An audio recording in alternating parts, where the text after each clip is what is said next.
색깔 있는 인터뷰 시작하겠습니다. 더불어민주당은 지난달 22일 복지 관련 정책 토론회를 열고 국민연금기금의 공공투자 재원 활용에 대한 입장을 밝혔죠. 500조 원이 넘는 500조 원에 달하는 연기금 가운데 매년 발생하는 신규 기금 그리고 회수자금의 한 10% 정도를 공공임대주택이나 또는 공공보육시설에 투자하자, 이런 방안이 제기된 것입니다. 실제 새누리당 보수 언론들은 이것은 포퓰리즘 정책이다 비난하고 있는 상황인데요. 실제 이 정책은 어느 정도나 효용성을 갖고 있는 것일까요? 오늘은 김현명 중앙대 사회복지학과 교수님을 모시고 자세한 말씀 들어보도록 하겠습니다. 교수님 어서 오세요. 네, 안녕하세요. 저희가 예전에는 저쪽 창고형 스튜디오에서 네. 오디오 녹음만 했었는데 네. 오늘은 이렇게 비디오로 네. 녹음을 합니다. 어떠세요? 예, 그래서 양복도 입고 나왔습니다.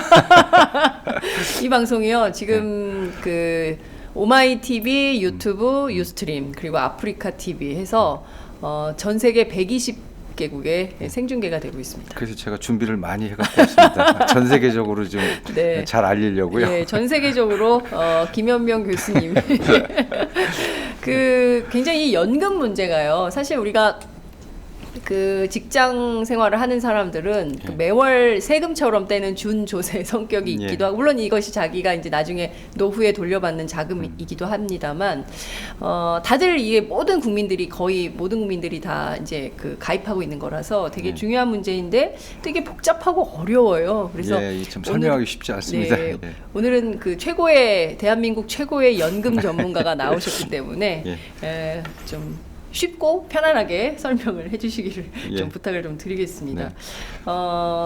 이게 봤더니 1988년에 처음 도입이 됐더라고요. 국민연금이. 그때는 한 5,300억 정도 규모였는데 이게 굉장히 많이 늘어난 것이죠. 규모로 보면 세계 3대 연금 가운데 하나가 우리나라 연금이다, 이런 얘기를 하더군요. 지금은 좀 이게 연금이 어떤 정도로 발달했고 어떻게 운영이 좀 되고 있습니까? 그 세계 3대 연금이라고 부른 건 정부에서 주로 많이 사용하는 건데 좀 잘못된 측면이 있어요. 뭐 예를 들면 우리나라 국민연금 기금이 지금 한 512조 원, 그 GDP 대비율로 따지면 거의 한 34% 정도 쌓아놓고 있거든요. 근데 절대액으로 보면 512조 원인데 미국의 국민연금 기금은 3,000조가 넘어요.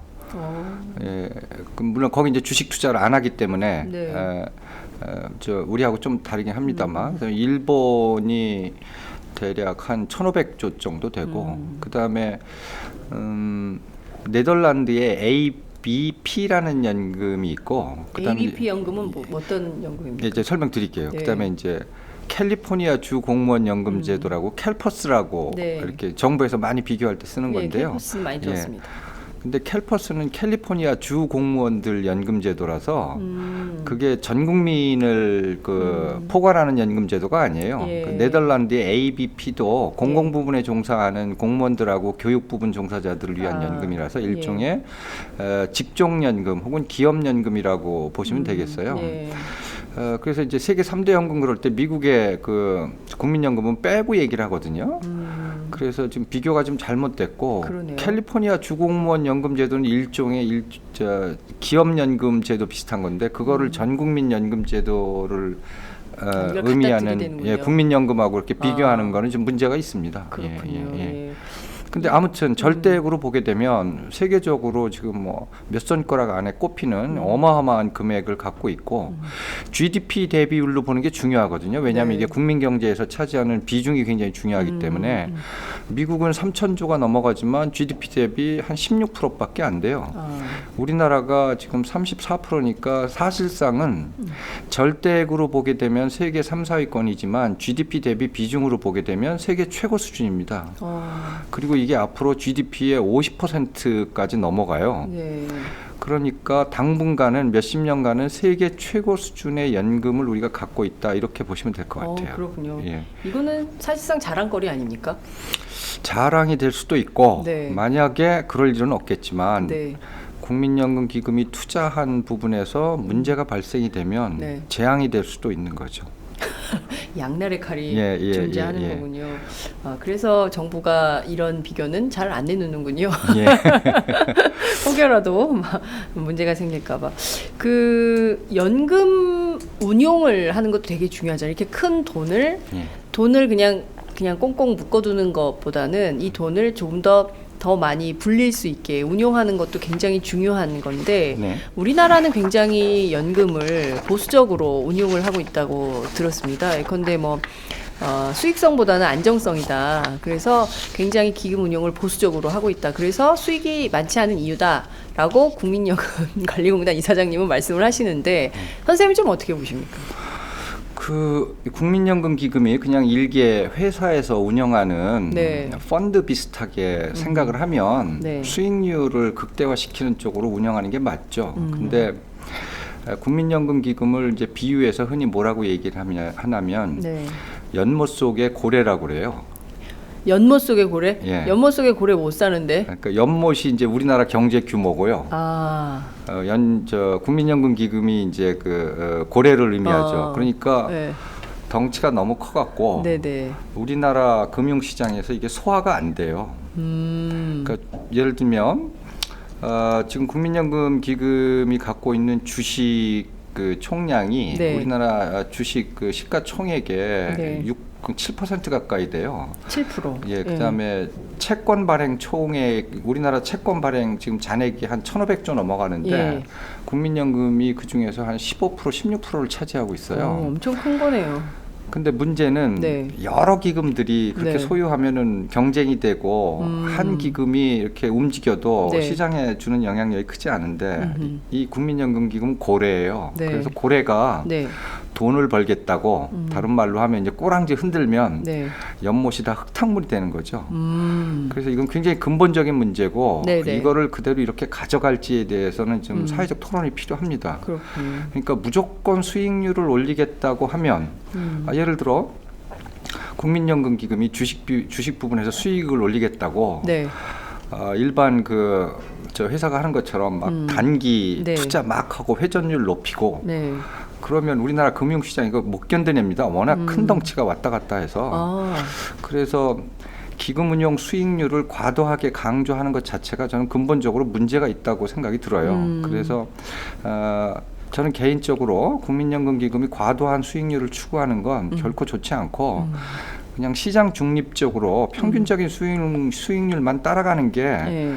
국민연금 기금 같은 대규모의 공적연금 기금이 할 일이다. 즉 예. 장기 투자를 하는 거지. 예.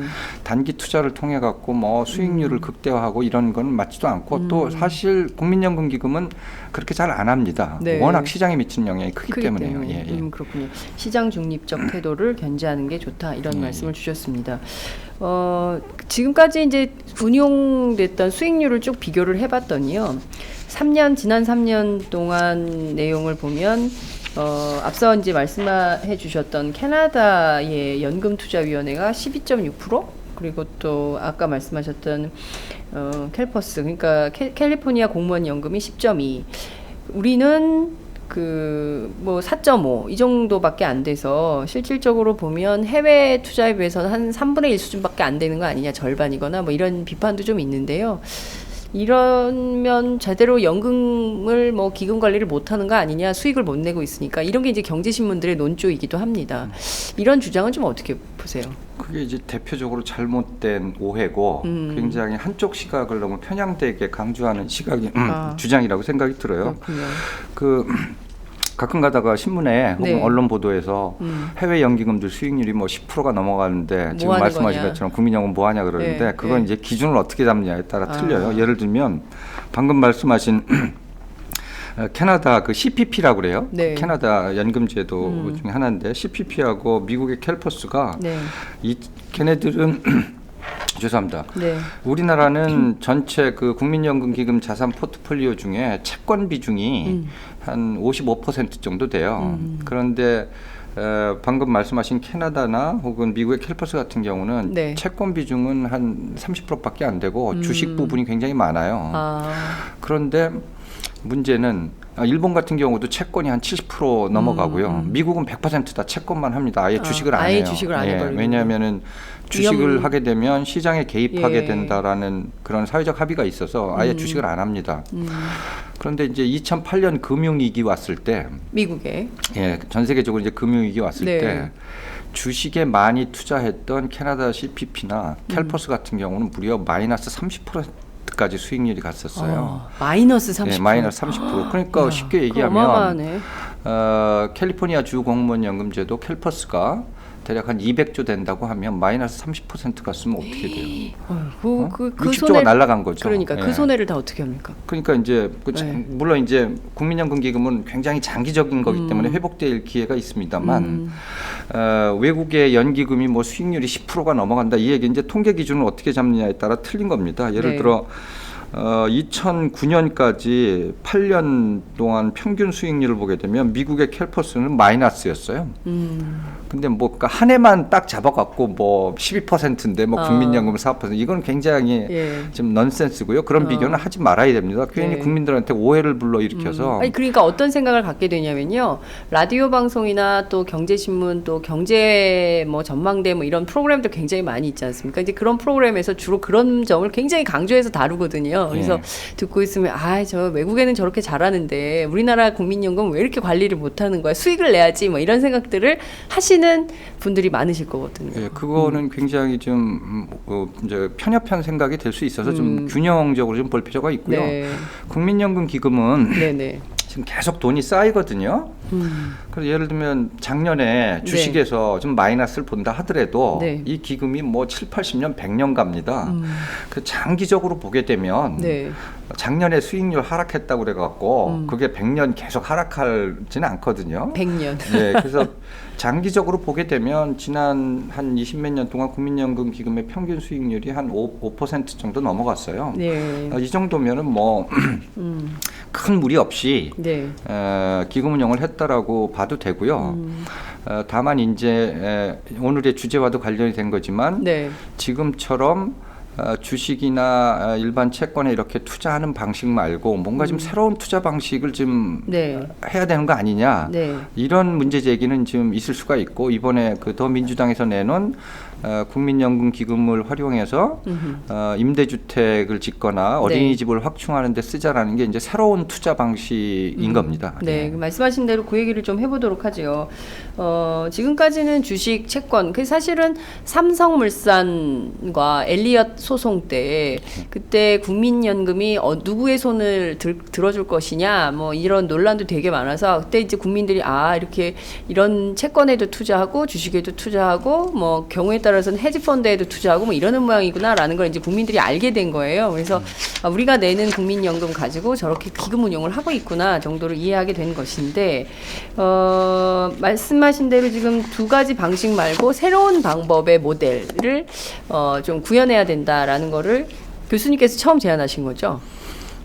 더불어민주당에 그러니까 학계에서 뭐 과거부터 저도 한 15년 전부터 계속 이제 그런 얘기를 했었는데 제가 이제 대표적으로 그런 주장을 한 사람이고 이번에 이제 더민주당 쪽에서 그거를 이제 그 정책적으로 의제화시켰다라는 게 이제 굉장히 중요한 의미를 갖고 있죠. 정책적으로 의제화시켰다. 학계의 주장을 정치권이 받아서 정책 의제로 만들었다. 네.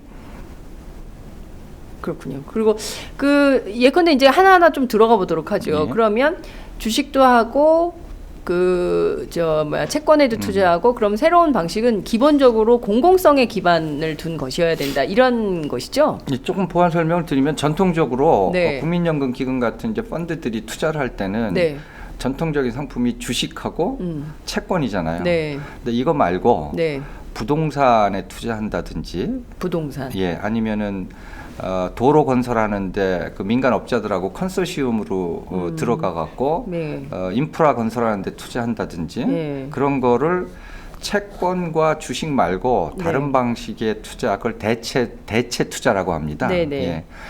그래서 국민연금 기금이 현재 채권에 한 260조 들어가 있어서 한 55% 정도 되고요.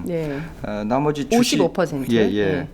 주식이 다 합쳐서 한 30% 30% 정도 되고요. 30% 조금 넘네요. 네. 그다음에 조금 아까 말씀드린 대체 투자요. 네. 대체 투자에 한 50조 원이 들어가 있어요. 네. 그래서 한 10% 정도. 그래서 국민연금 기금이 한 해에 순수하게 새로 쌓이는 돈이 한 연평균 50조 원 정도가 돼요. 그러니까 지금 500조인데 네. 해마다 50조씩 쌓이면 10년 뒤면 1000조가 되잖아요. 그러네요. 예. 근데 이 순 증가분은 그러니까 가입자가 늘어나서 생기는 건가요? 아니면 어떻게 해서 생기는 건가요? 그러니까 들어오는 보험료 수입. 네, 보험료. 그게 연간 한 35조 원 정도 돼요. 연간 35조. 예. 그다음에 투자 수익금이 예.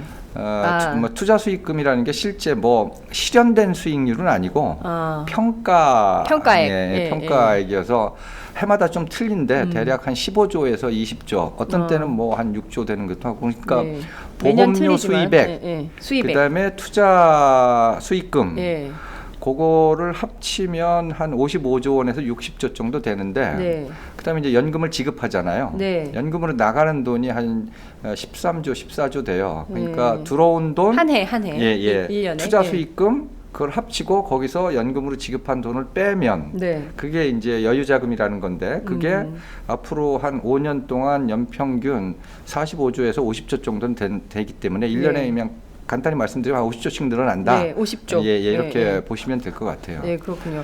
이 50조씩 늘어나는 돈을 어디다 쓸 거냐. 그렇죠. 굉장히 그게 이제 예. 중요한 관전 예. 포인트인데 이걸 그냥 쌓아두고만은 있을 수 없죠. 외국의 경우에는 좀 어떤 방식으로 투자를 하나요? 그러니까 대부분 주식, 네, 그러니까 채권. 나라마다 좀 틀린데 네. 일본이나 미국처럼 그냥 미국 같은 경우는 전액 채권만 투자하는데 네.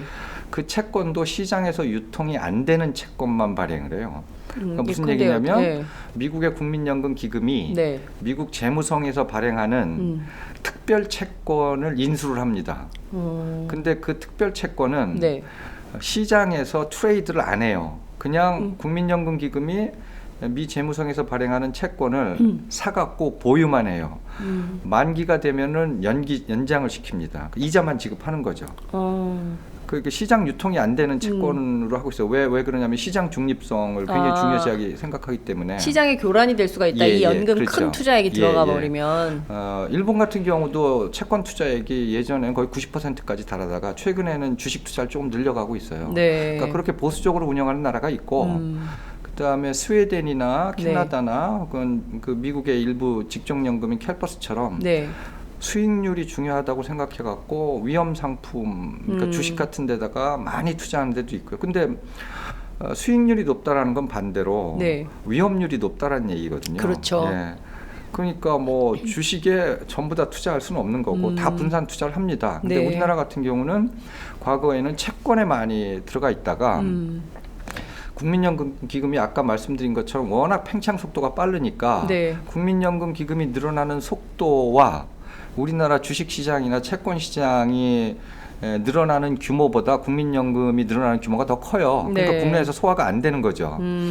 그러니까 해외 쪽으로 돈을 눈을 돌리는 거죠. 해외 투자 확대하고 해외 채권 사고, 그다음에 해외 부동산 사고, 해외 대체 투자도 늘리는 거고. 네. 물론 이제 해외 투자라는 건 어떤 기금이 안전하게 운영되려면 좀 돈이 되는 곳에도 투자하고 네. 손해 볼 확률도 있으니까 안전한 데도 투자하고. 여러분 채권은 그런 거잖아요. 네. 그래서 이제 계란을 한 바구니에 담으면 담지. 다 깨질 수가 있으니까 여러 곳에서 분산 투자를 해야죠. 그러니까 해외도 이제 분산 투자 차원에서 하는 거는 바람직하고 그렇게 갈 수밖에 없어요. 네. 그런데 이제 해외에다가 너무 많은 돈을 투자하게 되면 예를 들면 1조 원을 국내 채권이나 국내 주식이나 이런 데다 투자하면 그게 국내 투자 자본이 되잖아요. 네. 근데 해외에다 투자하면 그거는 해외에 있는 사람들을 투자가 되기 때문에 그쪽 고용량 늘리고 그러네요. 그쪽 GDP 늘려주는 거기 때문에 우리랑은 아무런 관련이 그렇죠. 없는 관련이 거네요. 없는 거죠. 예. 그리고 해외 투자했을 때 과연 수익률이 그만큼 나느냐? 네. 환율 위험도 있고요. 그다음에 해외 투자는 네. 그게 우리나라가 아직 실력이 없어서 네. 해외 직접 투자 못해요. 다 간접 투자, 위탁 투자입니다. 네. 수수료를 너무 많이 떼서 수수료요? 수천억씩. 예. 그래서 이제 해외 투자한다고 무조건 다 돈이 좋은 게 드는 아니구나. 것도 아니고 그래서 굉장히 균형 있게 해외 투자도 일정 부분 해야 되고 네. 국내 투자도 해야 되고 이런 이제 굉장히 복잡한 문제가 있습니다. 그렇군요. 정말 오늘 좀 그 아주 상세한 전문가의 영역으로 들어와서 국민연금에 대해서 샅샅이 저희가 이제 해부를 해보고 있는 건데요. 말씀하신 대로 지금 주식, 채권 이외에 새로운 대체 투자 그리고 또 다른 영역에서의 투자를 한다면 제일 좋은 것은 공공 투자.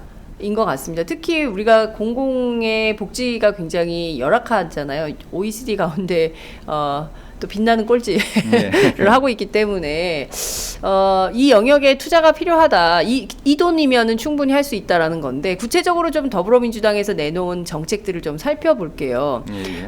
지금 두 가지예요. 하나는 공공임대주택 그리고 또 다른 하나는 공공어린이집. 이거를 확대하는 방향에 돈을 쓰자는 것입니다. 이 두 가지 말고 다른 것들도 좀 있지 않을까요? 예컨대 뭐 원래 뭐 제가 개인적으로 제안했던 거나 오늘 학계에서 많이 나왔던 얘기는 네. 인구 고령화가 진행이 되니까 그렇죠. 그러니까 의료비 문제가 굉장히 심각해질 가능성이 맞아요. 있거든요. 예. 그래서 예를 들면 우리나라의 그 의료비 상승률이 지난 10년 동안 7%씩 늘어났어요. 아 그래요. 엄청나게 늘어나고 있습니다. 세계 최고 수준으로 늘어나고 있는데. 그러니까 아프니까 근데 연세가 드시면서 아픈 데가 늘어나고 병원 가는 게 늘어났다는 거죠? 그러니까 7%씩 늘어났는데 왜 이렇게 7%씩 늘어날까 조사를 해보니까 노인들이 많아져 갖고 병원 자주 가서 의료비가 늘어나는 측면도 있고 우리나라는 의료기관들이 대부분 다 민간 의료기관이잖아요. 근데 민간 의료기관은 기본적으로 수익성을 추구할 수밖에 없어요. 그래서 이제 다 아시겠지만 병원 가면 이렇게 검사 안 해도 되는데 검사를 유도하는 그 이제 비급여라고 하잖아요. 그렇죠. 물론 모든 의원이 다 그런 건 아니지만, 그러니까 민간 의료기관이 대다수를 차지하기 때문에 늘어나지 않아도 되는 의료비가 늘어나는 측면들이 있습니다. 이제 그 부분이 굉장히 큰 부담으로 앞으로 작용을 할 거라는 거죠. 그래서 그런 부분을 줄여 나가려면 국가가 의료비를 줄일 수 있는 정책 수단을 확보해야 되는데 그 정책 수단 중에 가장 유력한 것이 공공의료시설을 어느 정도 갖고 있는 겁니다. 있어야 됩니다. 근데 우리나라는 지금 공공병원 비중이 5%밖에 안 돼요. 다른 나라에 비해서 너무 낮아요. 너무 심해요. 그러니까 진짜 말씀하신 대로 병원 한번 가기가 두려워요. 그냥 정기검진 받으러 갔는데 나올 때는 꼭 몇만 원을 쓰고 나와요. 그러니까 어린이집도 마찬가지고요. 어린이집도 대부분이 다 민간 어린이집 위주로 구성돼 있어서 얼마 전에 그 재미난 논문이 하나 발표됐는데 지금 다 전 국민 무상 보육, 유치원 무상 교육 시키고 있잖아요. 국가에서 10조 원이라는 어마어마한 돈을 투자하고 있는데 내가 우리 아이를 민간 유치원에 보내면 국가에서 지원해주는 22만 무상 원. 교육비 말고 추가적으로 뭐 특별활동비니 뭐 이래갖고 똑같이 내는 내요. 돈이 18만 원 정도 된다고 통계가 나왔어요. 18만 원. 근데 공공유치원에 보내면 그게 4만 원밖에 안 돼요. 그러니까 14만 원을 더 추가적으로 부담하는 겁니다. 그런 게 바로 뭐냐면 민간 공급자들이 너무 많고 이분들이 뭐 건전하게 잘 하시는 분도 있지만 또 과도하게 수익을 추구해 갖고 문제를 발생시키는 경우도 있거든요. 그래서 국가는 나름대로 많은 돈을 들여 갖고 공공 서비스를 확장시키는데 사회복지 공급자들이 의료 공급자들이 워낙 민간화돼 있고 수익을 과도하게 추구하다 보니까 복지 자원이 비효율적으로 쓰일 가능성이 높다라는 거예요. 주택 부분도 마찬가지입니다. 우리나라의 장기 공공임대주택 비율이 5%밖에 안 돼요. 너무 없어요. 100만 원 조금 넘어가는데 다른 나라는 OECD 평균이 그게 한 12% 정도 되거든요. 공공임대주택 공공임대주택이. 공공임대주택이 왜 필요하냐면 일단 지금처럼 막 월세 때문에 다 난리를 치고 있고 그다음에 주택 문제 때문에 사람들이 결혼을 너무 미루고 있잖아요. 살 데가 없어요. 그러니까 제가 뭐 최근에 저희 집안 얘기인데 누가 결혼할 것 같아서 어떻게 돈을 모아갖고 한 2억 5천인가 3억 정도를 마련했는데 와 부자네요. 그거 갖고 전세를 살 곳이 없다는 거예요. 서울에. 그럼요. 그러니까 이게 주택 문제가 안 풀리면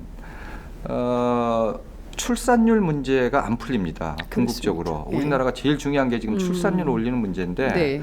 출산율을 풀어주기 위해서는 여러 가지 문제를 해결해야 되는데 그중에 주거 부분이 핵심이거든요. 네. 청년들이 결혼 못하는 이유 중에 여러 가지가 있지만 네.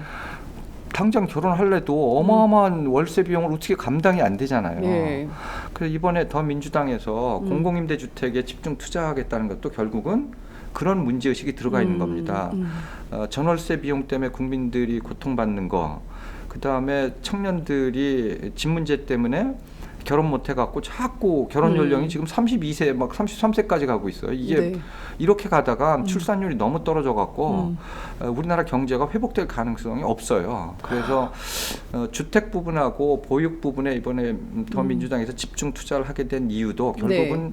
이게 경제적인 효과를 다 고려한 그런 전략적인 선택이라고 보시면 되겠습니다. 그렇군요.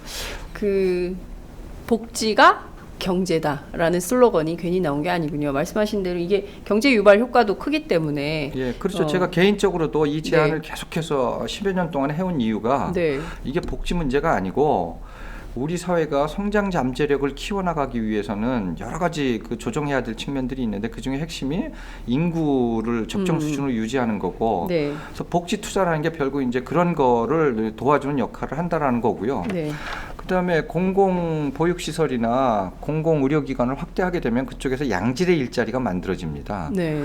하나 예를 들면 국공립 어린이집에 근무하는 보육교사들은요 월 평균 임금이 한 200만 원 조금 넘어가요. 근데 민간 어린이집이나 가정 어린이집에서 근무하는 보육교사들은 150만 원밖에 안 돼요. 그러니까 공공에 비해서 열악하네요. 임금 수준이 75%밖에 안 됩니다.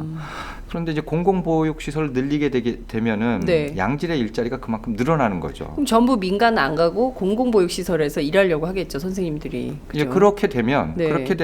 민간 쪽에서도 네. 일정 부분 임금 수준을 올려갈 수밖에 없거든요. 그러니까 이게 전체적으로 보게 되면 양질의 일자리 창출하는 전략과도 이게 네. 지금 상당히 다 연관이 돼 있는 겁니다. 공공병원도 마찬가지일 것 그렇죠. 같아요. 예, 공공병원의 공공병원도. 경우에도 일자리가 얼마나 많이 늘어나겠습니까? 예, 그러니까 예. 거기 일하는 뭐 의사들도 마찬가지지만 간호사들 그렇죠. 또 예. 뭐 거기 일하는 뭐 여러 일자리들이 있지 않습니까? 예, 예. 그런 의료 일자리 기사분들 뭐 그렇죠. 이런 의료 예. 기사분들 뭐 예. 이런 거 생각하면 말씀하신 대로 의료비가 저는 한 해에 7%씩 얼마나 더 늘어날까 걱정도 되는데 그 노인들의 경우에는 뭐 중증 질환 앓고 계시는 분들 뭐 요양시설 문제도 되게 심각하잖아요. 예. 이런 것까지 포괄해서 국민연기금을 통해서 우리 모두를 위해서 쓰인다면 반대할 사람들이 거의 없을 것 같은데 지금 예. 보면 언론들이 거의 다루지 않고 있거든요. 예, 예. 그 답답해서 팟짱에도 이거 정책 설명을 좀 해야 되는데 좀 뭐 언론에서 전혀 다루지 않는 건 아니고요. 네, 조금씩 뭐 다루긴 합니다. 사실상은 이번 총선의 정책적인 측면에서 최대 이슈가 지금 이걸로 이미 이제 부상된 상태고요. 그렇죠. 예, 여러 가지 찬반 논란이 나오고 있습니다. 근데 제가 언론을 좀 유의 있게 보는데 반대하시는 분도 있고, 네. 이거 해볼만하다, 긍정적인 정책이다라고 주장하시는 분도 계시고, 그래서 한 절반 정도 비율이 되는 것 같아요. 근데 네. 그 대부분의 언론 지적 사항 중에서 네. 하나 좀 오해하고 있는 부분이 있어서 그거부터 먼저 좀 말씀드릴게요. 네, 네. 자, 그러면 이제 공공주택이나 공공 어린이집을 확충하는데 국민연금기금을 쓰자. 이게 이제 일반적으로 알려진 내용인데 네, 예. 그럼 그걸 쓰는 방식이 여러 가지가 있어요. 첫 번째 방식은 국민연금기금에서 어린이집이나 네. 아니면 공공 병원을 하고 싶어하는 분들한테 자금을 대여해 주는 방식이 있어요. 직접적으로 이제 돈을 대주는 거죠. 예. 옛날에 했습니다. 김영삼 정부 시절에. 그래요? 예, 그렇게 한 적이 있는데 그때도 연금으로 했던 예, 건가요? 국민연금기금에서 네. 돈을 빌려준 겁니다. 그런데 그때 그 국민연금기금에서 돈을 빌려간 분들 중에 자기 자본이 어느 정도 좀 있고 모자라는 부분을 국민연금기금에서 일부 빌려 쓴 분들은 다 갚고 문제 없이 네. 해결이 됐어요. 근데 예. 자기 자본 없이 전액 다 국민연금기금에서 돈을 빌려갖고 네. 막 집 짓고 그러니까 보육시설 짓고 이런 분들은 네. 제대로 된 수익이 안 나오니까 원금을 갚지 못해서 그게 경매 들어가고 뭐 그래갖고 막 자살하는 분도 생기고 아이고. 그런 문제가 있었어요. 그래 이제 국민연금기금을 어린이집이나 뭐 이런데 임대주택에 투자하자고 하니까 많은 네. 분들이 그때 그걸 생각을 해요. 그래서 큰일 난다. 이렇게 또 하는데 똑같이 된다. 예, 예. 저희가 제안하는 방식은 그런 직접 돈을 대여해 주는 방식은 아니에요. 그건 검토도 안 했습니다. 네. 어떤 방식입니까? 예, 그러니까 이제 두 번째 방식은 그러면 국민연금 기금이 직접 임대주택을 건설해 갖고 그걸 운영하는 거냐? 근데 그건 또 말이 안 되는 게 뭐 LH 공사도 있고 SH 공사도 다 있는데, 예. 그리고 국민연금공단이 그런 전문성도 없잖아요. 그리고 어린이집을 짓는다고 하면 네. 국민연금공단이 그러면 자회사 만들어 갖고 그러네. 뭐 국민연금 어린이집 이렇게 만들 것도 아니고 네. 그래서 그런 직접 투자 방식은 검토 대상이 안 됐어요. 이제 그렇게 하자는 건 아닙니다. 근데 많은 분들이 네. 언론에서도 네. 다 그런 식으로 해갖고 뭐 수익률 떨어지면 어떡할래 이렇게 비판을 하시는데 그건 전혀 논란의 초점이 아닌 잘못 짚은 거다 이런 얘기입니다. 그리고 두 번째 방식은 네. 국민연금 기금이 예를 들어 임대주택 사업을 하는데 네. 다른 회사들하고 재무적인 참여자로 같이 동참을 하는 경우에요. 최근에 그 논란이 되는 죄송합니다. 뉴스테이라고 있잖아요. 뉴스테이 정부 그게 발표한 바로, 거죠. 예, 그게 바로 이제 국민연금이 재무적 참여자가 돼갖고 돈을 대주는 겁니다. 민간 컨소시엄하고 네. 합쳐서. 근데 이제 그런 방식도 저희가 여기서 배제를 했습니다. 민주당 안도 그게 아니에요. 왜냐하면 이제 민간 업자들하고 같이 들어가게 되면 네. 민간 부분에서 그런 사업에 들어오는 건 당연히 수익률을 요구할 거 아니에요. 돈이 돼야지 들어오는 거 아닙니까? 그렇죠. 그렇게 되면은 임대주택을 공급한다 하더라도 임대료를 낮추는데 한계가 있어요. 그래서 이제 그 방식도 배제를 해버렸고 네. 이번에 민주당에서 제안한 안은 그리고 제가 예전부터 제안했던 네. 안은 정부나 네. 아니면은 그 지방자치단체에서 그 주택 부분을 관리하는 회사들이 있어요. 뭐 예를 들면 서울 같은 경우는 이제 SH공사, 뭐 경기개발공사 이런 데서 채권을 발행하면 네. 그거를 국민연금 기금이 인수하는 겁니다. 그러니까 국민연금 기금인 결국은 채권 투자하는 거예요. 채권 투자를. 예. 그것도 예. 가장 안전한 국공채가 되는 거죠. 왜냐하면은 국공채. 국가에서 발행하는 건 국채잖아요. 예. 우리나라에서 가장 안전한 자산 아닙니까? 네네. 그다음에 지방공사가 발행하게 되면 그 지방채가 되는 거고. 그래서 그런 사업을 하는 지자체나 정부에게 정부가 채권을 발행하면 네. 그거를 국민연금 기금이 인수를 하는 겁니다. 그럼 그 돈을 갖고 네. 어린이집을 지방정부나 짓거나 뭐 주택을 짓는 쪽으로 투자하라는 거예요. 그러면 국민연금 기금 입장에서 보게 되면 네. 채권은 가장 안전한 상품이잖아요. 그렇죠. 그러니까 손해볼 일이 하나도 없는 겁니다. 그래서 일부 언론이나 혹은 다른 분들이 국민연금 네네. 기금이 손해볼 확률이 있다고 그러는데 네. 그거는 전혀 이번에 그 민주당이 내놓은 안에 대해서 지금 정확한 정보가 없으셔서 하는 그 일반적인 비판이니까 그거는 전혀 상관이 없습니다. 예. 그 채권 투자 방식이라고 보시면 됩니다. 채권 투자 방식이다. 예. 다시 이제 좀 설명을 하면 국공채 방식으로 발행된 채권을 발행하면 이것을 지방 정부 혹은 공공병원의 경우는 어디서 해야 되는 겁니까? 뭐 지방 정부가 할 수도 그것도 있고요. 지방 정부가 할 수가 아니면 이제 있고. 국가가 네. 직접 채권을 발행해 갖고 네. 그 돈을 예. 근데 이번에 제안한 것 중에 또 다른 특징 하나는 네. 채권은 지금 국가에서도 뭐 국고채 발행하고 그다음에 네. 각종 공사에서 뭐 공사채 발행하고 그러잖아요. 네네네. 근데 이번에 민주당에서 제안을 한 거는 네. 채권을 발행하되 그 채권을 저는 예전에 이제 사회투자 채권이라고 했는데 네, 사회투자 채권. 민주당에서는 그거를 네이밍을 국민 안심 채권 이렇게 고쳤더라고요. 예. 국민 안심 채권이라는 이름의 채권을 발행하는데 이 채권은 꼬리표가 달린 채권이에요. 이 돈은 네.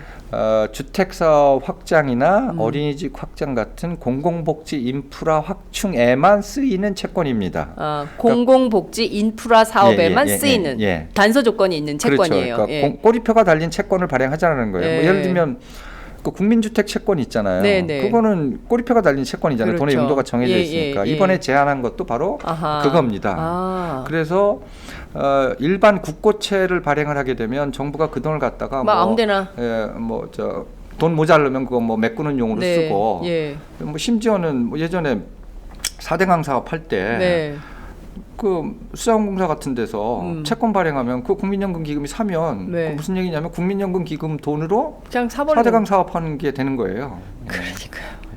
그 이제 그런 식으로 쓰지 말자라는 겁니다. 이번 제안의 핵심이. 네. 우리 사회에서 진정 필요한 게 뭐냐.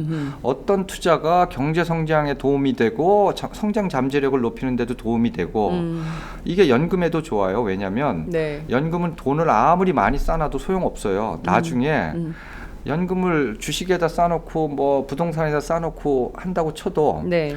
그거를 나중에 연금을 줄 때 네. 주식으로 연금 못 주잖아요. 그렇죠. 현찰로 부동산으로도 줘야죠. 못 주잖아요. 그럼요. 그러니까 유동화를 시켜야 돼요. 예, 현금으로. 예. 근데 어마어마한 돈이 유동화 단계에 딱 들어가게 되면 네. 예를 들어 주식 팔아야 되는데 그걸 누가 사요? 거기서 큰 문제가 발생이 될 수 있어요. 예, 그래서 그 이제 유동성 문제라고 하는데 우리나라 국민연금 기금의 가장 큰 문제는 유동성 문제에서 발생될 가능성이 높아요. 이건 이제 일반인들이 너무 어려워서 잘 모르는 문제인데. 네. 근데 이제 늘 언론이 지적은 하는 문제이긴 하죠. 국민연금 고갈. 뭐 이러면서 그래서 뭐 몇십 년이 되면 몇 세 이상부터는 뭐 못 받게 될 거다. 뭐 기금 운영을 잘못해서 못할 거 이런 얘기들은 계속 떠돌아다니긴 하죠. 국민연금 기금 고갈을 걱정하시는 거는 하늘이 무너질까봐 동굴에서 사는 것하고 똑같아요. 그러니까 그런 걱정 안 하셔도 되고요. 그렇죠. 네, 기금은 고갈이 납니다.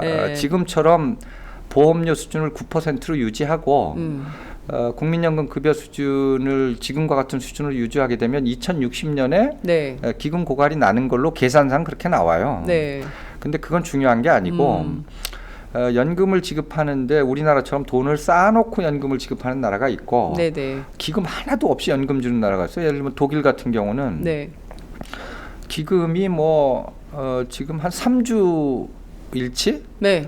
1년치도 아니고 10년치도 아니고 3주치? 3주치 갖고요. 3주치. 그러니까 그게 무슨 불안해서 얘기냐면 어떻게 예를 들어 독일 노인이 예를 들어 뭐 대략 한 800만 명이라고 치면 그 800만 명한테 연금을 주기 위해서 예를 들어 500조가 필요하다.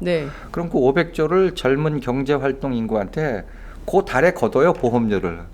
그 모자르는 건 세금으로 일부 지원을 해갖고 연금을 드립니다. 그거를 이제 전문 용어로 부과 방식이라고 그래요. 부과 방식. 근데 대부분의 나라가 다 그렇게 연금을 운영을 해요. 우리처럼 기금을 많이 쌓아놓고 운영하는 나라는 세계적으로 몇 나라 안 돼요. 우리나라, 일본, 스웨덴, 미국, 캐나다 정도입니다. 그러니까 기금을 안 쌓아놓는 게 더 정상적인 방식이에요. 그렇군요. 이게 뭐 좀 국민들의 성격이나 스타일하고도 관련이 되는 건가요? 물론 기금을 안 쌓아놓는 방식이 좋은 거냐, 기금을 쌓아놓는 방식이 좋은 거냐에는 학계 오래된 논쟁이에요. 근데 우리나라 같은 경우는 이미 쌓아놓는 방식으로 시작을 했기 때문에 저는 이게 나쁘다고 생각 안 해요. 잘만 운영하게 되면 우리 사회 전체에 도움이 됩니다. 그래서 일단 국민연금 기금 고갈나서 연금 못 받을 것 같다라는 생각은 괜히 그 스트레스만 쌓이니까 이제 잊어버리시고 어떻게 하든지 연금을 줍니다. 그리스도 다 망했는데 연금 다 줘요. 그러니까 연금 안 주는 나라 없으니까 그런 걸 신경 안 쓰셔도 되고, 다만 이제 쌓여 있는 국민연금 기금을 어떻게 우리 사회 균형 발전을 위해서 쓸 것인가 이런 거에 대한 고민이 좀 있어야 되는데 국민연금 기금을 공공복지 인프라에 투자하자는 것도 바로 그런 문제의식에서 나온 겁니다. 그렇군요. 말씀하신 대로 우리 사회의 균형 발전을 위해서 큰 돈을 공공성 확대에 쓴다면, 특히 그리고 계속 뭐 박근혜 대통령의 경우에는 뭐 정부의 재정은 유한한 것이고 이게 무제한 돈을 쓸 수 있는 게 아니기 때문에 실제로 누리과정 예산하고도 맨날 이렇게 충돌을 하는 거 아닙니까? 정말 본인이 공약한 문제에 대해서도 돈이 없다고 하니, 그러면 이런 기금 운용을 통해서라도 모자란 복지 수요를 좀 확충하는 방법으로 하는 것도 하나의 해법 아니냐. 이게 경우에 따라서는 박근혜 정부에게도 좀 도움되는 정책이지 않을까요? 지금은 뭐 정권과 상관없이 실제 국가를 운영하는 입장에서는 여러 가지 요구가 많은데 재정은 한정돼 있잖아요. 정부 재정은 한정돼 있고 아무리 뭐 이쪽 저쪽을 줄인다 하더라도 쓸 수 있는, 우리나라가 국제 비교해 보면은 조세 부담률이 다른 나라보다 굉장히 낮잖아요. 기본적으로 한계가 있다라는 겁니다. 그런데 유일하게 지금 좀 넉넉하게 쓸 돈이 남아 있는 게 국민연금 기금입니다. 한 해에 50조 원 정도 생기고, 그다음에 투자 수익금 회수하게 되면 그 회수 자금까지 치면 거의 연간 90조 원 정도를 쓸 수 있는 돈이 생기는 거거든요. 근데 우리나라 1년에 부가가치세 거치는 돈과 소득세 거치는 돈이 한 5, 60조밖에 안 돼요. 그리고 당장 지금 증세를 할 수가 없잖아요. 네. 그 증세를 한다 하더라도 대규모로 하기 어렵습니다. 예를 들어 부가가치세가 50조 원이 거치는데 네. 그거를 100조로 늘리려면 부가가치 세율을 100% 올려야 된다는 얘기거든요. 그러면 새우깡 못 먹죠, 우리. 못 먹죠. 그러니까 네. 지금은 현재 상황에서 네. 대규모의 증세를 하지 않는 한 국가가 미래를 위해서 투자할 수 있는 돈은 국민연금기금이 거의 유일합니다. 근데 이 돈을 네. 너무 주식이라든지 이런 금융시장 쪽, 그다음에 부동산 투자도 하긴 해야 되겠습니다만 국민연금기금이 굳이 막 몇천억 1조씩 들여갖고 빌딩 살 이유가 있냐라는 거예요. 물론 이제 분산 투자라는 차원에서는 일정 부분 필요하지만 네. 우리 사회 미래를 위해서 투자하는 게 훨씬 더 낫다라고 보는 거죠. 손해 안 보는 방식을 통해 갖고 그 채권이라는 거는 국가 채권이기 때문에 네. 뭐 절대 손해 볼 일이 없거든요. 네. 그래서 그런 쪽으로 좀 투자의 철학과 네. 발상의 전환을 좀 하자라는 게 이번에 그 민주당에서 내놓은 제안의 핵심입니다. 그렇군요. 말씀하신 대로 정말 이게 제대로만 잘 굴러간다면 이걸 반대할 국민은 저는 없을 거라고 봅니다. 다만 그 지금은 이제 임대주택 그리고 또 어린이집 이렇게 딱 두 가지만 민주당이 얘기를 했는데 실질적으로 국민 생활에는 공공병원에 대한 요구, 필요성 이런 것들도 굉장히 큽니다. 그리고 이제 뿐만 아니라 뭐 공공재로 쓰일 수 있는 여러 가지 뭐 앞서 말씀드린 대로 노인 요양보호 시설이라든가 뭐 이렇게 확산되는 방법으로 좀 가야 되는데 이거 뭐 좀 해보다가 안 되면 또 바로 정책으로 물러서고 이러는 것은 아닌가 이런 걱정 좀 제가 있어요. 뭐 민주당 당직자가 아니라서 알 수는 없지만 네, 모르겠습니다만 제가 원래 이걸 좀 구체적으로 디자인할 때는 네. 노인 요양 시설에 대한 투자도 들어가 있었고, 그래요. 예, 공공 그 의료기관 확충하는데도 제가 디자인하기로는 한 연간 2.5조 원에서 3조 정도 투자해갖고 네. 공공의료시설 비중을 10년 안에 한 30%로 늘리는 쪽으로 제안을 잡았어요. 보육시설 투자는요. 네. 사실상 돈 얼마 안 들어요. 보육시설 투자 제가 디자인했을 때는 지금 국공립어린이집에 거기서 보육을 받고 있는 아동 수가 한 16만 명 정도 됩니다. 근데 전체 어린이집 보육 아동 수가 160만 명 정도 되거든요. 그러니까 네. 딱 10%입니다. 근데 이번에 그 민주당에서 내놓은 안은 그 10% 되는 비중을 10년 안에 30%로 늘리겠다라는 거예요. 10년 안에 30% 예, 그러니까 늘리겠다. 16만 명인데 이게 네. 이제 3배가 늘어나는 거죠. 그러니까는 한 50몇만 명 정도로 늘어나는 거죠. 네. 근데 제가 이제 공공의료 쪽 얘기를 할 때는 네. 공공의료 비중을 10년 안에 30%까지 늘리겠다라는 거고 네. 국공립어린이집 아동 보육률을 30%로 늘리는데 필요한 시설 개수 대략 예산 추정해 보니까 연간 한 5,500억 정도만 투자하면 돼요. 네. 근데 병원 쪽은 돈이 더 많이 듭니다. 예. 연간 한 2.5조 원에서 3조 원 정도를 투자해야지 그렇죠. 10년 내에 그저께 갈 수가 있습니다. 예. 사실 공공의료 확충이 굉장히 중요한 문제. 돈 없어서 예. 병원 못 가는 분들 많고 예. 그렇기 때문에 그거 굉장히 중요한데 이 부분이 빠지게 된 배경은 왜 그런가요? 왜 이렇게 그 임대주택과 어린이집 제가 뭐 표 때문에 그렇습니까? 그쪽 당직자가 아니니까 뭐라고 말씀드리기 힘든데 예, 아마 예. 아무래도 선거 국면이고 하다 보니까 초점을 맞추는 생각들을 하신 것 같고 그 뭐 확실한 건 아니지만 뭐 그 공공의료라든지 노인 요양 시설에 대한 투자도 네. 지금 검토를 하고 계신 것 같아요. 그래서 아마 후속으로 나오지 않을까 이렇게 생각을 합니다. 뭐 기사로 치자면 일보를 쓰고 이제 2보, 3보 해서 이제 종합 기사가 조만간 나오겠군요. 민주당 안으로. 뭐 아마 그럴 것 같기도 해요. 근데 네. 뭐 제가 그쪽에 책임 있는 당국자가 아니라서 뭐 말씀 못 드리겠습니다. 예. 예. 이런 의견을 주신 분이 계십니다. 지금 오늘 이게 연금 문제가 제가 이제 서두에 말씀드린 것처럼 이게 쉬운 얘기는 아니어서 사실 우리 다 내고 있잖아요. 연금을 매월 월급에서 떼고 있는데 그럼에도 불구하고 이 연금 문제에 대해서 조금 복잡한 문제가 있어서 다소 어렵다고 생각을 하는데 오늘 그 최고의 연금 전문가시거든요. 그래서 김현명 교수님께서 설명을 해주고 계시는데 지금 잘 듣고 계시는 거예요. 그래서 많이 예전에 뭐 정치인들 나올 때에 비하면 막 엄청난 댓글이 쏟아지는데 그건 아니고 공부 열심히 하고 계시는 것 같아요. 지금 공부 열심히 하시면서 감사합니다. 예. 몇 분이 이런 의견을 주셨습니다.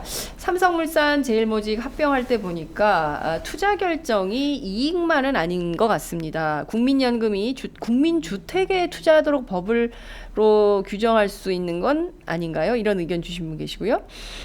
연금기금을 농촌 살리기에 쓴다면 국민 모두에게 먹거리, 현물, 연금의 연속성이 있고 뭐 일거양득 아닙니까? 뭐 이런 의견을 주신 분도 계십니다.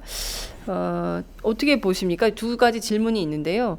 국민주택 투자하도록 법을 개정하면 어떻겠냐 이런 의견이 있고 또 하나는 지금도 할 수 있습니다. 그리고 예, 이미 예, 하고 예. 있어요. 국민연금기금에서 네.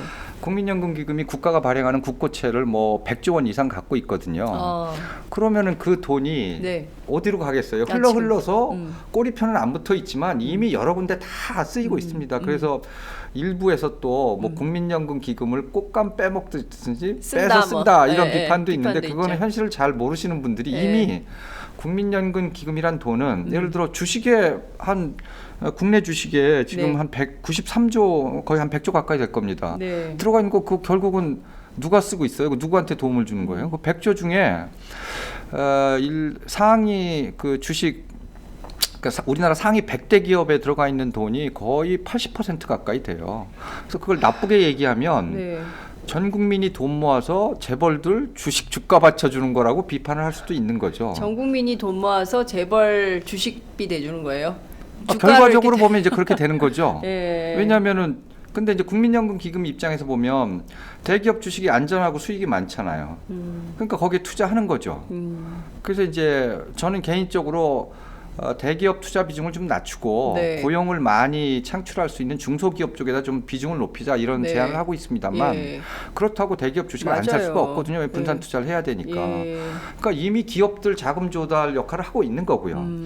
그다음에 국민연금 기금이 또 아까 말씀드린 대체 투자를 통해 갖고 인프라 도로 까는데 뭐 여러 군데 들어가 있습니다. 최근에 가장 논란이 됐던 게 저기 서울 외곽순환도로 저 북부 지역 있잖아요. 거기 통행료 비싸다고 난리잖아요.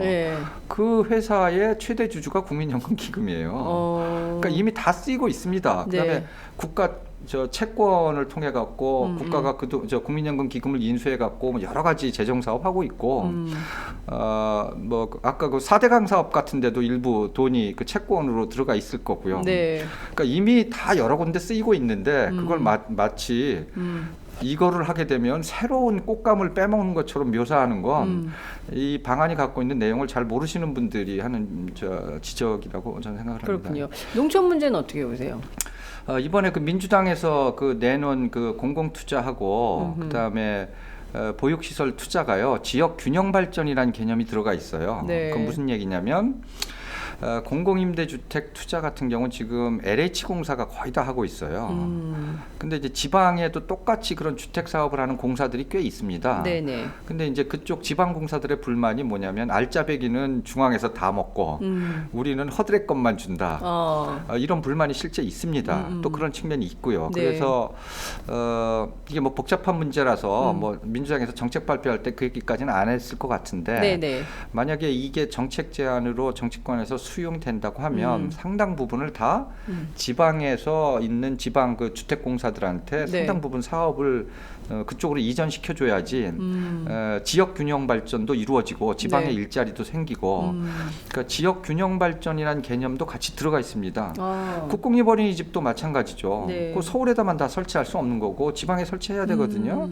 그러니까 그런 개념도 들어가 있어서 이 제안을 한 게 그냥 뭐 총선이니까 표 하나 얻어보겠다고 툭 던진 거는 아닙니다. 제 개인적으로 10여 년 동안 오랜 동안의 고민, 그러니까 연금도 살아야 되겠고 국가 경제도 살아야 되겠고 지역도 살아야 되겠고 이런 여러 가지 요인들이 다 결합돼서 나온 고민의 결과다 이렇게 보시면 될 것 같고 저는 개인적으로 고마운 게 이거 국민들 설득하기 쉽지 않거든요. 근데 민주당에서 결단을 내려갖고 이거를 핵심적인 정책 공약으로 내세운 거는 저는 개인적으로 굉장히 높이 평가하고 싶습니다. 그렇군요. 말씀하신 대로 뭐 의제의 전환이 됐어요. 그 예. 정치권 안에서 사실 정책 토론 거의 없었는데 이 안이 나오면서 좀 새롭게 논쟁이 붙고 있는 것은 굉장히 긍정적인 시그널이다 이렇게 평가를 해볼 수 있을 것 같은데요. 교수님 나오신 길에 좀 그것도 좀 여쭤볼게요. 지금 그 더불어민주당 총선 공약 가운데 청년 주거 예. 개선 사업을 위해서 쉐어하우스 임대주택 5만 호 예, 만들겠다 이런 얘기를 했는데 이것도 같은 개념으로 이해를 해야 되는 건가요? 그러니까 지금 민주당에서 이번에 내놓은 안은 네. 저 공공임대주택이 지금 우리나라가 장기 공공임대주택이 한 100만 호대요. 네. 근데 이거를 향후 10년 내에 한 260만 호까지 늘리겠다는 겁니다. 그러면 대략 한 160만 호를 더 늘려야 되잖아요. 네. 그런데 이번에 민주당이 내놓은 그런 계획 말고 과거에 전통적으로 국가가 공공임대주택을 계속 지어왔거든요. 네. 그게 이제 연평균 제가 계산을 해보니까 한 연평균 6만 5천 호 정도 되더라고요. 그러니까 10년이면 이렇게 65만 호가 생기는 거 아니에요. 네. 그거 플러스 이번에 추가로 국민연금 기금을 이용해 갖고 대략 80만 호 이상을 공급하겠다는 겁니다. 그러면은 그 공급되는 거에 구체적인 그 주택 종류는 뭐냐? 네. 행복주택 지금 막 짓고 예, 있잖아요. 예, 행복주택. 그것도 포함하는 거고. 아, 그다음에 그 우리 사회에 좀 어려운 분들 사는 장기 영구임대주택 있잖아요. 그것도 영구임대주택. 들어가는 거고. 예, 근데 예. 상당 부분을 이번에 민주당에서는 청년들을 위한 주택 부분에 비중을 두겠다는 겁니다. 그래서 쉐어하우스 같은 형태로도 공급될 수도 있고 네. 아니면 신혼부부용 임대주택을 대량으로 건설할 수도 있고 네. 그다음에 뭐 대학생들을 위해서 대학가 주변에 원룸형 임대주택도 건설할 수 있는 거고. 아, 원룸형. 예, 예. 네. 그러니까 여러 가지 옵션이 있어요. 예. 그래서 이제 그 안에서 주택의 종류와 비중을 어떻게 할 것인가는 이제 정책이 구체화되는 단계에서 네. 세부적으로 정하면 되는데 취지가 네. 이번에 임대주택을 공급하는 데는 청년 세대들을 위한 주택을 대량으로 공급하겠다라는 게 굉장히 강력하게 들어가 있는 거죠. 아, 강력한 의지로 예, 포함이 예. 돼 있는 것이다. 예. 여러 가지 내용이 포함이 네, 되어 네. 있지만 그 점도 우리 청년들이 좀 유념해서 보시면 네. 되겠다는 생각이 좀 들고요. 또 다른 이슈는 어제 김종인 대표가 소득 하위 70%를 대상으로 해서 기초노령수당, 기초연금을 30만 원을 다 주겠다 예. 이렇게 얘기를 했어요. 예. 즉각적으로 뭐 포퓰리즘 예. 공약이다 이런 비판이 나왔는데 현실적으로 어떻게 보십니까? 가능한 정책이라고 보십니까? 저는 뭐 예전부터 네. 그 정도 수준까지 올려야 된다고 주장해온 사람이기 때문에 저는 가능하다고 봅니다. 지금 일단 네. 기초연금을 왜 다시 올려야 되느냐? 그 목적이 더 중요한 거 그렇죠. 아닙니까? 예. 재원 문제는 좀 예. 나중에 하더라도 첫 번째 이유는 우리나라 노인 빈곤율이 네. 49.6%예요. 그럼 100명 중에 50명이 지금 상대 빈곤 상태에 있다는 얘기입니다. GDP 세계 13위를 자랑하는 나라가 경제 대국이 이건 완전 세계적인 망신입니다. 그리고 그분들 입장에서 보면 네. 아주 어려운 일제시대 때 태어나서 좀 철이 드니까 한국 전쟁이 있었잖아요. 네. 저희 아버님도 전쟁터에 나가서 싸우셨어요. 네. 일제시대 때 태어나갖고 네. 뭐 굉장히 어렵게 그 당시 다 살았잖아요. 네. 그리고 산업화가 돼서 도시로 와갖고 막 열심히 일해갖고 먹고 살만하니까 은퇴했는데 연금이 없는 겁니다. 그러니까 이런 분들을 우리가 사회적으로 어떻게 대우할 거라는 문제를 고민을 해봐야 되는데 사회적 대우. 예. 근데 뭐 절반이 빈곤 상태에 있는 이게 정상적인 사회가 아니잖아요. 우리가 경제 성장을 한 목적이 뭡니까? 다 골고루 잘 살자고 한 그렇죠. 건데 지금 노인분들은 너무 피해를 보고 계신 거잖아요. 그러니까 저스티스에도 안 맞아요, 이게. 네. 그래서 이제 노인을 대우를 해줘야 되는 문제가 하나 있고, 네. 근데 지금 10만 원, 20만 원 갖고는 안 되거든요. 20만 원을 올렸는데도 빈곤율 감소 효과가 별로 없어요. 그래서 자원의 세대 간 분배라는 측면에서 노인들한테 지금 더 많이 분배를 해줄 필요가 있다. 네. 빈곤율 문제 등등과 관련돼서. 그다음에 예. 두 번째는 더 핵심적인 문제인데 노인 인구가요. 네. 지금 한 전체 인구의 한 13% 정도 되는데 네. 지금 한 680만 명 정도 될 겁니다. 65세 네. 이상 인구가. 네. 2060년 가면요. 앞으로 45년 뒤에 노인 인구가 얼마나 될 것 같으세요? 얼마나 돼요? 1,800만 명이 됩니다. 전체 인구의 1,800만. 전체 인구의 40%가 돼요. 저도 곧 노인이 될 것 같아요. 예, 저는 뭐 45년 뒤면은 뭐 여기 세상에 없을 테니까 걱정은 아닙니다만 이거 네. 굉장히 끔찍한 얘기거든요. 그러면 한번 생각을 해보세요. 2060년이 되면 전체 인구의 40%가 65세 이상 노인이에요. 그다음에 생산 가능 인구는 노인 인구하고 비슷해요. 한 40% 될 겁니다. 그러면 경제가 돌아가려면 네. 생산 가능 인구 1,800만 명과 노인 인구 1,800만 명 두 축이 있는데 네. 노인 인구 1,800만 명이 최저 생계비도 안 되는 연금을 받는다고 가정을 해보세요. 소비의 주체가 없어지는 겁니다. 경제가 안 돌아가는 겁니다. 예. 그래서 지금 우리나라 내수가 어려운 이유도 상당 부분 그렇습니다. 그것과 연관이 있습니다. 그래서 이 연금 문제는 네. 이게 마치 노인들한테 돈을 드리면 네. 그 돈을 노인들이 뭐 벽에다가 뭐 장판 붙여서 뭐 감추고 없어지는 걸로 생각을 하는데 그건 굉장히 단순한 생각입니다. 노인분들이 그 돈을 받아갖고 막걸리 마시고 동네 식당 가서 식사하시고 옷 사 입고 병원 가야지 돈이 돌아요. 그렇죠. 그러니까 앞으로 노인 인구가 점점 많아지는 상황에서는 소비의 주체를 어떻게 확보할 것인가 굉장히 중요한데 30만 원 정도로 올리게 되면 아무래도 소비량이 늘어나죠. 10만 원이 그렇게 클까요, 근데? 근데 20만 원하고는 확 큽니다. 다르죠. 예. 왜냐하면 지금 시골에 계신 노인분들은 월 10만 원, 20만 원 기초연금 받는 거하고 안 받는 거하고 천지 차이예요. 그러니까 아무튼 그 절대액으로 보게 되면 대략 한 지금 기초연금 20만 원씩 드리는데 10조 원이 들어가거든요. 네. 그럼 30만 원으로 올리게 되면 그냥 단순히 계산하면 한 5조에서 5.5조 원이 더 추가되는 겁니다. 네, 네. 근데 이번에 김종인 대표의 생각이 그분이 어저께 그 인터뷰한 걸 봤더니 본인이 기초연금 10만 원에서 20만 원으로 올릴 때 그거 내가 주도했던 사람이다 이렇게 말씀을 하셨더라고요. 아마 예. 사실일 거예요. 예, 그 저 새누리당 당시 예, 대표에서 예.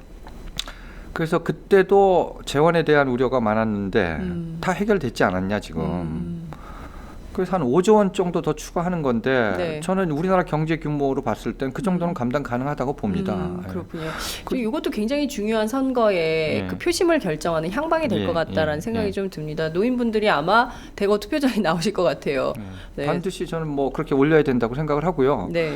이게 뭐 재정적으로 부담 불가능하다 이렇게 주장하시는데 그것도 좀 정부에서 굉장히 좀 트릭을 쓰는 것 같아요. 예를 들어 국민연금 기초연금을 20만 원에서 30만 원으로 올리면 뭐 30년 뒤에 뭐 180조를 써야 됩니다. 근데 그거는 국민들 호도하는 거예요. 국민 호도다. 국민연금 기초연금을 지금처럼 20만 원씩 준다 하더라도 2060년 가면 기초연금으로 나가는 돈의 총액이 GDP 대비 2.2%인가밖에 안 돼요. GDP 대비 2.2요? 2.2%. 22%도 아니고 예, 2.2. 2.2%예요. 예. 그때 되면 우리나라 GDP가 수천조가 돼요. 지금 1,500조인데. 예. 제가 대충 지금 수치는 안 납니다만 한 7,000조가 넘어갈 것 같아요. 7,000조. 추계를 하니까. 예. 그러니까 그 중에 기초연금이 차지하는 건 비중은 얼마 안 돼요. 근데 마치 정부나 이런 데서 혹은 이걸 반대하는 분들은 정확하게 어떤 정책이 경제에 부담이 되고 국가 재정에 부담이 되냐 안 되냐는 GDP 대비 비중으로 보는 게 세계적인 표준이에요. 네. 그거를 40년 뒤에 뭐 200조가 나갑니다 하는 건 진짜 무식한 얘기입니다. 무식한 네. 표현이고 그렇게 얘기하는 나라가 없어요. 다 경제 규모 생각해 갖고 네. 그 경제 규모에서 차지하는 비중이 얼마냐 이걸 네. 보는 거죠. 그러면 기초연금을 30만 원을 올린다 하더라도 2050년, 60년 가갖고 이렇게 GDP의 3%안 넘습니다. 근데 국민연금으로 나가는 돈까지 합쳐서 봐야 되잖아요. 네. 그걸 다 합쳐갖고 네. 지금까지 모든 나온 데이터들을 제가 다 봤는데 네. 2060년 가도 국민연금, 기초연금, 뭐 공무원연금 이거 다 합쳐갖고 네. GDP 10%안 넘어가요. 많이 넘어가봤자 GDP 11%입니다. 이 정도는 해야 되는 거 아니에요? 지금 유럽에 있는 대부분의 국가들이 예. 연금 지출액이 GDP 대비 11%예요. 평균이. 평균 12%. 예. 예. 그러니까 앞으로 45년 뒤에 우리가 유럽 수준으로 간다라는 거예요. 네. 이걸 갖고 무슨 아직도 나라가 45년이나 남았어요. 나라가 망하느니 뭐 표퓰리즘이니 이런 얘기하는 거는 굉장히 한 측면만을 본 얘기고 국가의 복지적 기능을 늘리는 걸 원하지 않는 사람들이 자꾸 네. 퍼뜨리는 굉장히 허울 좋은 이데올로기가 아닌가 저는 이렇게 생각을 하고 네.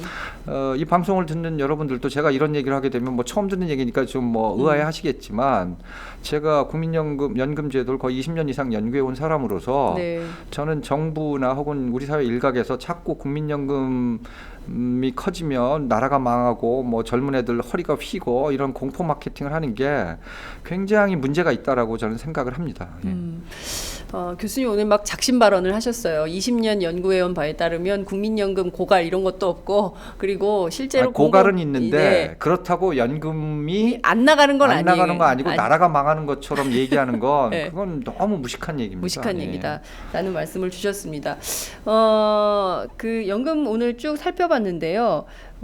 저는 좀 이런 생각이 좀 듭니다. 한 시간 동안 연금 공부를 좀 제대로 한 느낌이 좀 들어요. 그러기도 하고 한편으로는 우리가 한때 유로피언 드림을 얘기했던 적이 있어요. 노무현 대통령 시절에 바로 그런 얘기를 했었습니다. 그런데 어느덧 우리는 또다시 막 1970년대로 회귀해서 뭐 민주화 얘기를 또 다시 하고 있어요.